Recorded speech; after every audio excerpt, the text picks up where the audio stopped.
Hi hello ಗೆಳೆಯರೆ, welcome back to the new video. SLC result ಅಪ್ಡೇಟ್ಗೆ ಸ್ವಾಗತ ಸುಸ್ವಾಗತ. ತುಂಬ ಜನ ಡೌಟ್ಸ್ ಏನಪ್ಪ ಅಂದರೆ SLC ರಿಸಲ್ಟ್ ಯಾವಾಗ ಅನ್ನೋದು ತುಂಬ ಜನ ಕಮೆಂಟ್ ಬಾಕ್ಸಲ್ಲಿ ಹಾಕ್ತಿದ್ರಿ. ನಾವು ಒಂದು ನೋಡ್ತಾ ಇದ್ದೆ SLC ರಿಸಲ್ಟ್ ಯಾವಾಗ ಬರುತ್ತೆ ಅಂತ ಒಂದು ಎಕ್ಸ್ಪೆಕ್ಟೆಡ್ ಡೇಟ್ ಅದ್ರ ಹೇಳ್ಬೋದು. ಅಂದರೆ ನಿಮಗೆ ನೋಡಿ, ಈಗ ತಾನೇ ನೀವು ಎಕ್ಸಾಮ್ ಬರ್ತಿದ್ದೀರಾ, ನೀವು ಆಲ್ರೆಡಿ ಒಂದು ವ್ಯಾಲ್ಯೂಯೇಷನ್ ಅಂದರೆ ಮೌಲ್ಯಮಾಪನ ಸ್ಟಾರ್ಟ್ ಆಗಿದೆ. ಅಂದರೆ ಮೌಲ್ಯಮಾಪನ ಸ್ಟಾರ್ಟ್ ಆಗಿದೆ ಸ್ಟಾರ್ಟ್ ಆಗಿದೆ ಅಂದರೆ ವ್ಯಾಲ್ಯೂಯೇಷನ್ ಸ್ಟಾರ್ಟ್ ಆಗಿದೆ.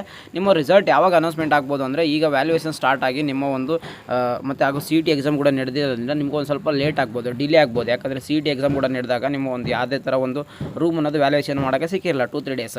ನಿಮ್ಮ ಅದರ ಒಂದು ಅಫಿಷಿಯಲ್ ಡೇಟ್ ಕನ್ಫರ್ಮ್ ಮಾಡ್ಬೋದು. ಅಂದರೆ ನಿಮ್ಗೆ ಏನಪ್ಪ ಅಂದರೆ ಏಪ್ರಿಲ್ ತಿಂಗಳಲ್ಲಿ ನಿಮಗೆ ರಿಸಲ್ಟ್ ಅನ್ನೋದು ಈ ಸದ್ಯಕ್ಕೆ ಬರೋದಿಲ್ಲ. ಯಾಕಂದರೆ ನಿಮಗೆ ಅಲ್ಲಿ ಒಂದು 2-3 ಡೇಸ್ ಅಲ್ಲಿ ವೇಸ್ಟ್ ಆಗಿರೋದ್ರಿಂದ CET ಎಕ್ಸಾಮ್ ನಡೆದಿರೋದ್ರಿಂದ ನಿಮ್ಮ ರಿಸಲ್ಟ್ ಅನ್ನೋದು May 5th or 10th ಅನ್ನೋದು ರಿಸಲ್ಟ್ಗೆ ನೀವು SLC ರಿಸಲ್ಟ್ನ ಅನೌನ್ಸ್ಮೆಂಟ್ ಮಾಡಿ ನೋಡ್ಬೋದು. ನಿಮಗೆ ಒಂದು May 5th or 10th ಅಲ್ಲಿ ನಿಮ್ಮ ರಿಸಲ್ಟ್ ಅನೌನ್ಸ್ಮೆಂಟ್ ಆಗುವ ತುಂಬ ಸಾಧ್ಯತೆಗಳಿದ್ದಾವೆ.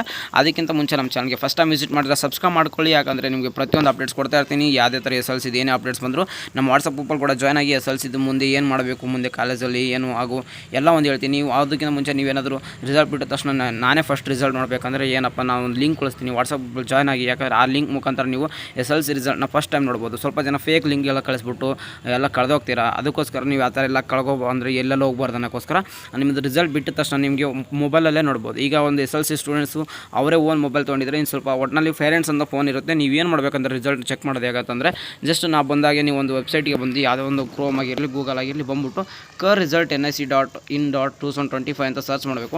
ಸರ್ಚ್ ಮಾಡಿದ ತಕ್ಷಣ ಫಸ್ಟ್ ಒಂದು ವೆಬ್ಸೈಟ್ ಬರುತ್ತೆ. ಅಲ್ಲಿ ನೀವು ಕ್ಲಿಕ್ ಮಾಡಿದ್ರೆ ಇಲ್ಲಿ ನಿಮ್ಮ ಒಂದು ದ್ವಿತೀಯ PUC ಫಲಿತಾಂಶ ಅಂದರೆ ಸೆಕೆಂಡ್ PUC ರಿಸಲ್ಟ್ ಅನ್ನೋದಿದೆ.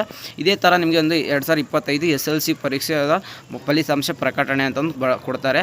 ಆದರೆ ಇದೇ ಒಂದು ವೆಬ್ಸೈಟಲ್ಲಿ ನಿಮ್ಮ ಒಂದು ರಿಸಲ್ಟ್ನ ಚೆಕ್ ಮಾಡ್ಬೋದಾಗಿರುತ್ತೆ. ನಿಮ್ಮ ಒಂದು ಡೇಟ್ ಆಫ್ ಬರ್ತು ನೇಮ್ನೆಲ್ಲ ಹಾಕ್ಬಿಟ್ಟು ಇದು ನಿಮಗೆ ಯಾವಾಗಪ್ಪ ಅಂದರೆ ನಿಮಗೆ ಒಂದು May 5th or 10th ಅನ್ನೋ ರಿಸಲ್ಟ್ ಬರುವಂಥ ತುಂಬ ಸಾಧ್ಯತೆ ಇದೆ. ಈಗ ಒಂದು ನಿಮಗೆ ಒಂದು ಡೇಟ್ ಅನ್ನೋದು ಕನ್ಫರ್ಮ್ ಆಯಿತು ಅಂದ್ಕೊತೀನಿ. ನಿಮಗೆ ಆಮೇಲೆ ಈ ಏಪ್ರಿಲ್ ತಿಂಗಳಲ್ಲಿ ಯಾವುದೇ ಥರ ಕಾರಣಕ್ಕೂ ನಿಮಗೆ ಒಂದು ರಿಸಲ್ಟ್ ಅನ್ನೋದು ನಿಮಗೆ ಯಾವುದೇ ಥರ ಬರುವಂಥ ಸಾಧ್ಯತೆ ಅನ್ನೋದಿಲ್ಲ. ಏನೇ ಒಂದು ಅಪ್ಡೇಟ್ಸ್ ಬಂದು ನಾನು ತಿಳಿಸ್ತಾ ಇರ್ತೀನಿ. ಅದಕ್ಕೋಸ್ಕರ ನಮ್ಮ ಒಂದು ಚಾನಲ್ಗೆ ಸಬ್ಸ್ಕ್ರೈಬ್ ಆಗಿರಿ. ಮುಂದೆ ಏನು ಮಾಡಬೇಕು SLC ಆದಮೇಲೆ ಮುಂದೆ ಆಮೇಲೆ, ಯಾಕಂದರೆ ನಮ್ಮ ಒಂದು ಎಲ್ಲ ಗ್ರೂಪ್ಸ್ ಅವರು ನಮ್ಮ ಕಡೆ ಇದ್ದಾರೆ. ಅಂದರೆ ಇಂಜಿನಿಯರ್ ಸ್ಟೂಡೆಂಟ್ ಆಯಿತು, MBBS ಸ್ಟೂಡೆಂಟ್ ಆಯಿತು, ನರ್ಸಿಂಗ್ ಸ್ಟೂಡೆಂಟ್ಸ್ ಆಯಿತು, ಎಲ್ಲ category students, normal degree students, science, commerce ಎಲ್ಲ ಸ್ಟೂಡೆಂಟ್ಸು ನಮ್ಮ ಕಡೆ ಇರ್ತಾರೆ. ಅದಕ್ಕೋಸ್ಕರ ನೀವು ಏನು ಮಾಡಬೇಕಂದ್ರೆ ನಮ್ಮ ಒಂದು ಯೂಟ್ಯೂಬ್ ಚಾನಲ್ಗೆ ಸಬ್ಸ್ಕ್ರೈಬ್ ಆಗಿರಿ. ಯಾಕಂದರೆ ಮುಂದೆ ಪ್ರತಿಯೊಂದು ನಿಮ್ಗೆ ಅಪ್ಡೇಟ್ ಸಿಗ್ತಾ ಇರುತ್ತೆ. ವಿಡಿಯೋ ಇಷ್ಟ ಆಯಿತು ನಿಮ್ಮ ಫ್ರೆಂಡ್ಸ್ ಕೂಡ ಶೇರ್ ಮಾಡಿ, ಅವ್ರು ಕೂಡ ಸಬ್ಸ್ಕ್ರೈಬ್ ಆಗಿಕೊಂಡಿರಲಿ. ಯಾಕಂದರೆ ನಿಮಗೂ ಅವ್ರಿಗೂ ಎಲ್ಲ ಕಡೆ ಇನ್ಫಾರ್ಮೇಟಿವ್ ಸಿಗಲಿ. ಇನ್ನೂ ನಮ್ಮ ಚಾನಲ್ಗೆ ಯಾರು ಸಬ್ಸ್ಕ್ರೈಬ್ ಆಗಿಲ್ಲ ಬೇಗ ಸಬ್ಸ್ಕ್ರೈಬ್ ಆಗಿ. ವಾಟ್ಸಪ್ ಗ್ರೂಪಲ್ಲಿ ಜಾಯ್ನ್ ಆಗಿ. ವಿಡಿಯೋ ಇನ್ಫಾರ್ಮೇಟಿವ್ ಆಗಿತ್ತು ಲೈಕ್ ಕೂಡ ಮಾಡಿ. Take care guys, love you all, tata bye.